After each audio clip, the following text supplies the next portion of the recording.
يروى أن أحد اليهود مر على قرية مسلمة وأراد أن يلقي بشبهات على علمائها، ولكنه قبل بلوغ القرية وجد راعي أغنام مسلم، فقال اليهودي في نفسه: دعني أبدأ بهذا الراعي الجاهل وأشككه في دينه الإسلام.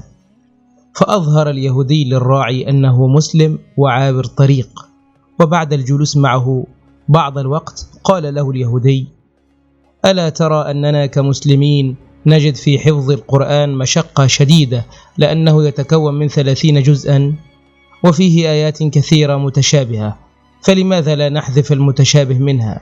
لأنها بلا فائدة وإنما تكرار للكلام فقط.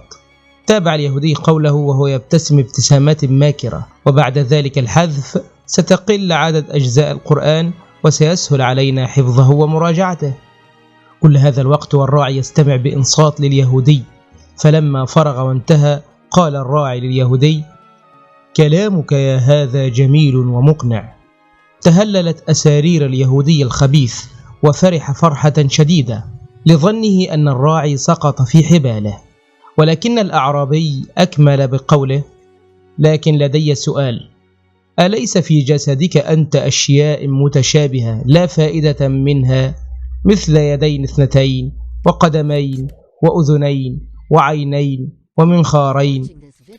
فلماذا لا نقطع هذه الزيادات المتشابهة ليخف وزنك ويستفيد جسمك مما تأكل، بدل أن يذهب غذاؤك لأشياء في جسدك متشابهة، كما أنك سترتاح من حمل أشياء متشابهة في جسدك لا فائدة من تكرارها.